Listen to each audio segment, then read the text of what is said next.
ഇറാന്റെ ആണവശേഷി നശിപ്പിക്കുക എന്ന ലോകത്തിന്റെ ആഗ്രഹമാണ് US പ്രസിഡന്റ് നടപ്പിലാക്കിയതെന്ന് നയതന്ത്ര വിദഗ്ധൻ TP ശ്രീനിവാസൻ പറഞ്ഞു. അമേരിക്കയും ഇറാനുമായിട്ടുള്ള അഭിപ്രായ വ്യത്യാസത്തിന്റെ ഏറ്റവും പ്രധാന കാരണം ഇറാൻ ആണവ ശേഷി നേടിയിരിക്കുന്നു അല്ലെങ്കിൽ നേടാൻ ശ്രമിക്കുന്നു എന്നുള്ളതാണ്.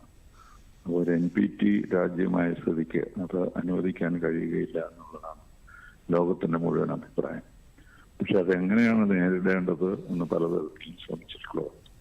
2015 ഒരു എഗ്രിമെന്റ് ഉണ്ടായി പ്രധാനപ്പെട്ട രാജ്യങ്ങളും ഇറാനുമായിട്ട് 15 വർഷത്തേക്കെങ്കിലും അവരുടെ ആണവ പ്രവർത്തനങ്ങൾ ഇല്ലാതാക്കുക എന്നുള്ളതായിരുന്നു അതിന്റെ ഉദ്ദേശം.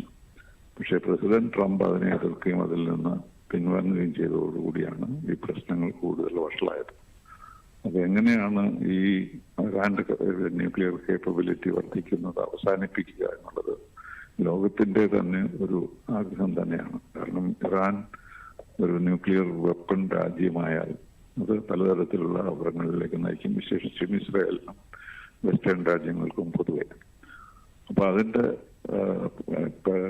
ഒരു പരിണത ഫലങ്ങളാണ് നമ്മളിപ്പോൾ കാണുന്നത്.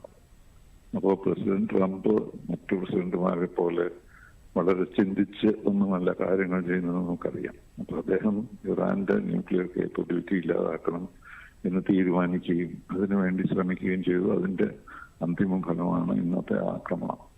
പക്ഷെ ഈ ആക്രമണം കൊണ്ട് എന്ത് സംഭവിച്ചു ഇറാൻ എന്നുള്ളത് നമുക്കിപ്പോഴും അറിയില്ല.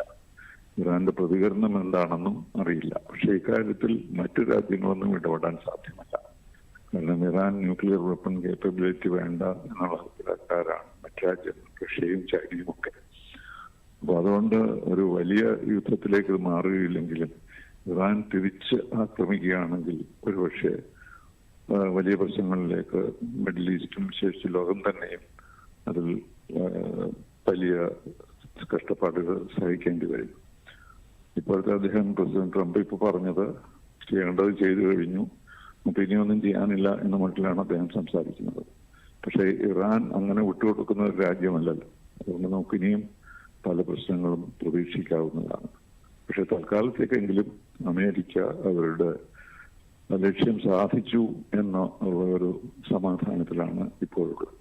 പക്ഷെ ഇറാൻ തീർച്ചയായിട്ടും തിരിച്ചടിക്കുകയോ ഇസ്രായേലിനെതിരായി വലിയ ആക്രമണം നടത്തുകയോ ഒക്കെ ചെയ്യുകയാണെങ്കിൽ ഇത് വീണ്ടും കലുഷിതമാകാൻ സാധ്യതയുണ്ട്. വളരെ ആശങ്കയുള്ള ഒരു കാലഘട്ടത്തിൽ കൂടെയാണ് ലോകം നീങ്ങുന്നത്. പക്ഷെ സമാധാനം സ്ഥാപിക്കാൻ കഴിയും എന്നുള്ള ആഗ്രഹമാണ് എല്ലാവർക്കും ഉള്ളത്.